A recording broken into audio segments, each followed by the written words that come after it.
সকাল বন্ধুরা, আমি সঞ্চিতা চলে এসেছি আপনাদের কাছে একটা নতুন ব্লগ নিয়ে। আর সকাল সকাল দেখতেই পাচ্ছেন আমি ঘর গোছাচ্ছি, কারণ ঘর গোছাচ্ছি। আর এই দেখুন তাড়াতাড়ি সমস্ত কিছু বিছানা বিছানা পরিষ্কার করে নিচ্ছি। আর পরিষ্কার না করলে কি চলে, সকাল সকাল এত কাজ থাকে। আর কাজের মধ্যে সকালে আগে ঘর ঝাড়ু দেওয়া থাকে, আর ঘর ঝাড় দিয়ে আমি বিছানা বিছানা ঝেড়ে নিয়ে সমস্ত কাজ করে নিয়ে চলে যাই রান্নাঘরে।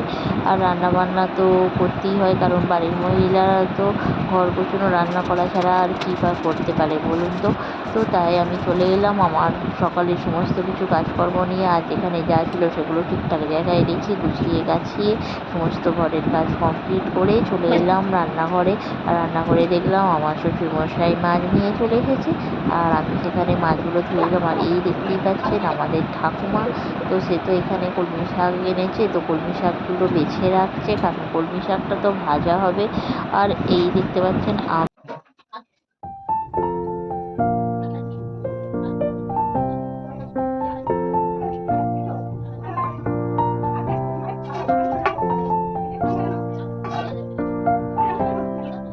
তো ঠাকুমা এখানে কলমি শাকগুলো বাছছে আর বেছে এগুলোকে কেটে দিচ্ছে, কারণ আমি তো রান্না বান্না করবো। আর এদিকে ঠাকুমা কেটে দিচ্ছে আর আমি ওদিকে স্নান করতে চলে গেলাম।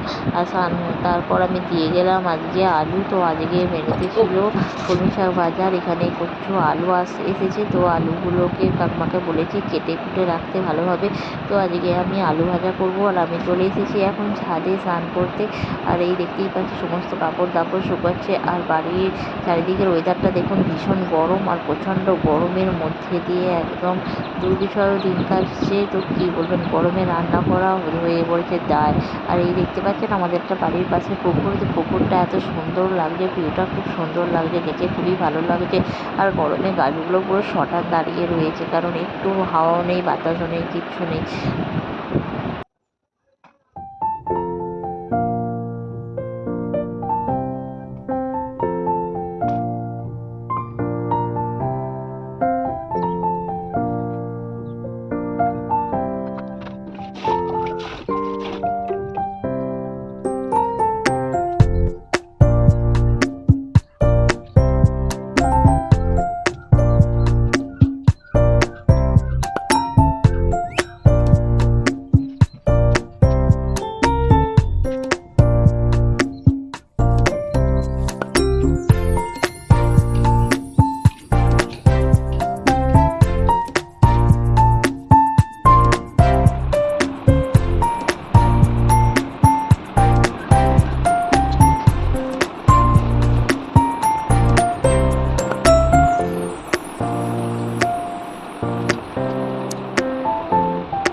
তো আমি চলে এলাম উপর থেকে স্নান টান করে। আর আমাদের পাশে পুকুরটা ছিল, দেখতেই পাচ্ছেন জেলে কাকুরা মাছ ধরছিল, মানে মাছটা উঠে গেছে।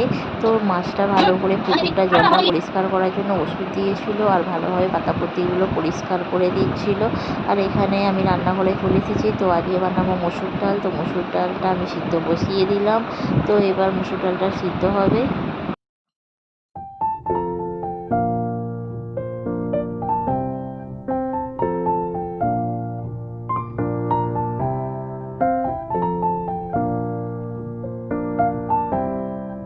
আর মসুর ডালটা আমি বসিয়ে দিয়েছিলাম, যেহেতু মসুর ডালটা সিদ্ধ হয়ে গেছে, তো এটা আমি নামিয়ে নেবো। তো আজকে আমি বানাবো পেঁয়াজ দিয়ে মসুর ডাল। আর এখানে তো ঠাকুমা সমস্ত সবজিগুলো কেটে দিয়েছে, আর আমি এখানে ভাতটা লাশে চাপাবার জন্য এখানে আলুটা ঠাকুমা দেখুন আলুটা কেটে দিয়েছে। তো বাড়িতে কয়েকদিন ধরে কতগুলো আলু এসেছে, তো আলুগুলো এসেছিলো। তো আমি আবার বলছি যে আজকে গরমের জন্য এত আলু পড়ছে, তো কী আর করা যাবে। তো আলু ভাজা, আলু ভাতে, আলু ভর্তা এইসব খেয়ে খেয়ে কাটাতে হবে, যাতে আলুগুলো নষ্ট না হয়। আর কী বলবেন বলুন, গরিবের সংসারে যদি নষ্ট তো হয় গায়ে তো লাগিয়ে। তো আর একটু মাছ নিয়ে আসা হয়েছিল, তো মাছের একটু ঝাল বানাবার জন্য আর গরমে খুবই হালকা ফুলকা খাবার বানিয়েছিলাম। আর এখানে আলুটা আমার সিদ্ধ হয়ে গেছে, আলুটা আমি ভাজবো বলে। আর এই দেখতে পাচ্ছেন আলুগুলো আমি একটা একটা করে তুলে নিয়েছি। তো সেরকমই চিন্তায় ছিলাম যে আলুটা কীরকম কী হবে না হবে, ভালোভাবে সিদ্ধ হবে কি না হবে। তো দেখতে পাচ্ছেন একটু বেশি করে আলুটা সিদ্ধ করে নিয়েছি। তো এবার আমি আলুটা ভাজবো, তার মধ্যে তেল দিয়ে দিলাম। দিলাম আর এই তেলের মধ্যে দিয়ে দেবো কতগুলো 5 ফোড়ন দিয়ে দিলাম যাতে ঘ্রাণটা বেশ ভালো হয়, আর একটা শুকনো লঙ্কা দিয়ে দিলাম যাতে বেশ একটু ঝাল ঝাল টাইপের হয়। আর এই দেখতে পাচ্ছেন নুন হলুদ দিয়ে আলুগুলো সিদ্ধ করার পরে আমি তেলটা গরম হয়ে গেছে আর আলুগুলো আমি একে ছেড়ে দেবো, ছেড়ে দিয়ে আলুগুলো ভালোভাবে নেড়ে চেড়ে আমি আলুগুলো ভেজে নেবো। সেগুলো দেখতে থাকুন।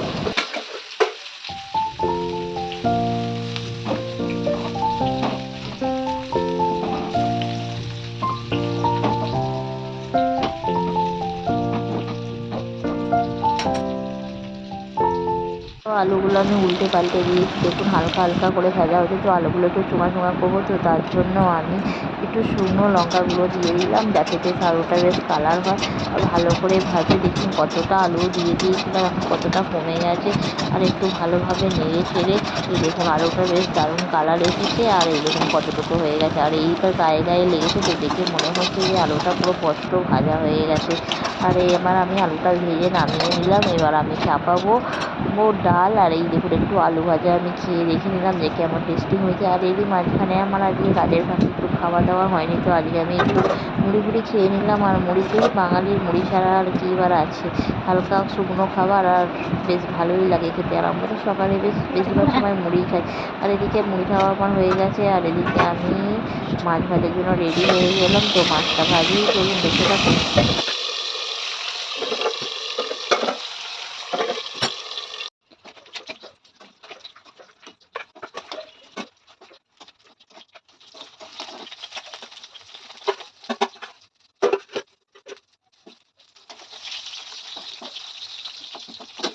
আর এদিকে আমার মাছটা ভাজা হয়ে গেছে, আর মাছের মধ্যে আমি একটু পেঁয়াজ দিয়ে দিলাম, আর পেঁয়াজ দিয়ে মাছটা আমি ঝাল বানাবো। তো পেঁয়াজগুলো প্রথমে একটু ভালো করে ভেজে নেবো, আর ভেজে নিয়ে এর মধ্যে টমেটোগুলো সব একসাথে দিয়ে দেবো, দিয়ে এবার লঙ্কা গুঁড়ো আর হলুদ গুঁড়ো দিয়ে দেবো, জাস্ট একটা নর্মাল আমি ঝাল বানাবো। তো দেখতেই পাচ্ছি ভালোভাবে ঝুড়িটা মানে সিদ্ধ হওয়ার জন্য ঢেকে দিলাম, আর ঢেকে দিয়ে এখানে লঙ্কার হলুদের গুঁড়োটা আমি দিয়ে দিলাম। তো দিয়ে আমি মাছের ঝালটায় জল ঢেলে দিলাম, আর এদিকে এটা ফুটে উঠলে আমি মাছগুলো দিয়ে দেবো, আর মাছগুলো দিয়ে দিলাম। দিয়ে ফুটা ওটা হলে আমি এটাকে নামিয়ে ফেলবো। তো মাছের ঝালটা আমার রেডি হয়ে গেছে, দেখতেই পাচ্ছি খুব একটা নর্মাল মাছের ঝাল। আর এখানে ডালটা করার জন্য আমি যেহেতু পেঁয়াজটা ডাল বানাবো, তো তার জন্য আমি লঙ্কাগুলো এগুলো দিয়ে দিলাম, পেঁয়াজটা ভেজে নিলাম হালকা করে। তো ভেজে নেওয়ার পরে আমি অল্প একটু ডাল বানালাম, আর এখানে ছিল কলমি শাক। তো কলমি শাকটা একটু ভাপিয়ে নিলাম, ভাপিয়ে নিয়ে আমি কলমি শাকটা ভাজা করলাম। তো বেশি আজকে কিছু বানালাম না, একটু পেঁয়াজটা কলমি শাকটা ভেজে নিলাম। যদি একটু পোস্ত দিলে ভালো হতো, পোস্ত আমি দিলাম না। তো বন্ধুরা আমার এই ভিডিওটি কেমন লাগলো, ভিডিওটি ভালো লাগলে লাইক করবেন, শেয়ার করবেন, কমেন্ট করবেন। দেখা হবে নেক্সট ভিডিওয়ে। তো এখন আমি কলমি শাকটা ভাজছি, সেজন্য দেখতে থাকুন।